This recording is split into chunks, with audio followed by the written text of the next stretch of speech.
I'd like to start off by sharing a story of my ancestors, the Old family.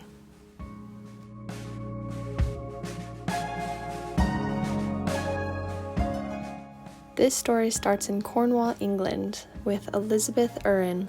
She was born the only survivor of 4 children to her parents, and Elizabeth often went to work with her mother to learn how to care for a home. At an early age, Elizabeth also found work as a servant.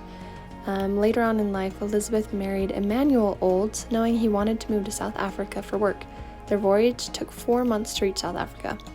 Emmanuel's work was tending the lighthouse, and here is a picture of the lighthouse where he worked.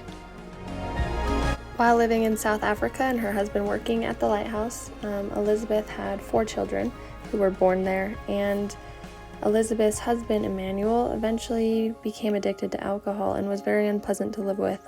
Later on, Elizabeth eventually met some missionaries from the Church of Jesus Christ of Latter-day Saints, and against her husband's wishes, attended their meetings.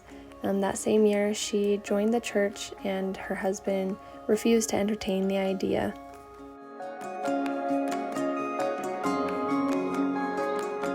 In short, Elizabeth converted to the church and was baptized, and one night, while her husband was away, she had the help of other locals in South Africa to get her and her kids on a boat to America. So Elizabeth made the decision to leave Emmanuel and emigrate to America with the saints who were going to Zion. In order to pay her passage, she worked as a helper for the family of Elder Nicholas Paul, who had a large family and his wife was expecting another. On March 7, 1860, they sailed for America on the vessel Alacrity. They landed in New York Harbor in June of 1860.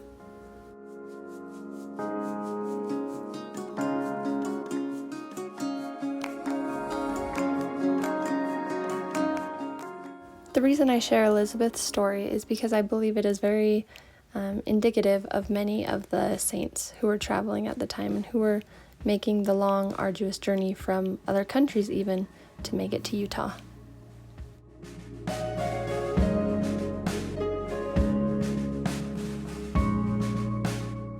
When they all arrived in Utah, she remarried and started a new family.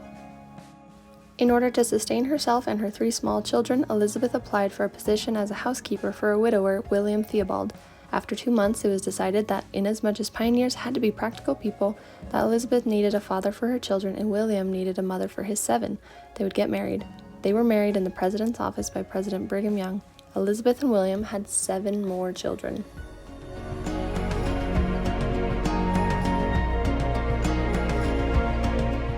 As we learned earlier in this class, the history of the Utah settlement was not always smooth. William Theobald, Elizabeth's new husband, was a police officer in Salt Lake City during the days of Utah settlement and was noted for his great strength and fearless activity in this capacity, and later for his worth as a pioneer settler. So as we know, there were quite a few run-ins, I guess, with the federal government that was, trying to keep an eye on the Mormon settlers, as well as grazing rights and different soldiers in the area and some disputes there. One of the reasons I really believe that Utah is such a diverse and interesting place is because we did have, immigrants from all over the world coming to set up Zion and who have laid down their foundation and roots and whose families have stayed. Elizabeth Urren Olds was my 4th great-grandmother, and now I would like to talk about her daughter, Susan.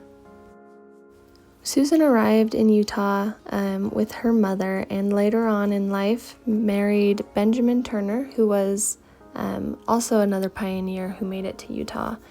They heard about a beautiful area in East Paiute, now known as Wayne County, and so they moved there in 1878. They built on the east side of the Fremont River and named it East Loa. Benjamin built a log cabin which was 20 by 20 by 18 feet high in the middle and 19 feet high to the gable. There was a ladder on one wall that led to a loft where the children slept. Basically, Benjamin and Susan were the founders of Lyman, Utah.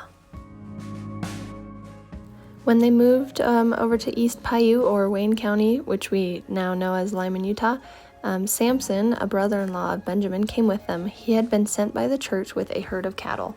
So it just goes to show that the members of the Church of Jesus Christ of Latter-day Saints really did do wonders in shaping the landscape of this desert and bringing in livestock, irrigating, building settlements, and turning the desert into a wonderful place. They had a nice farm with good milk cows and prospered in the cheese and butter business. Benjamin would take his cheese and butter to Richfield and Saline to sell. During the summer, they took the cows up on Fish Lake Mountain because the feed there was so good. They had a cabin on the south end of Fish Lake as well.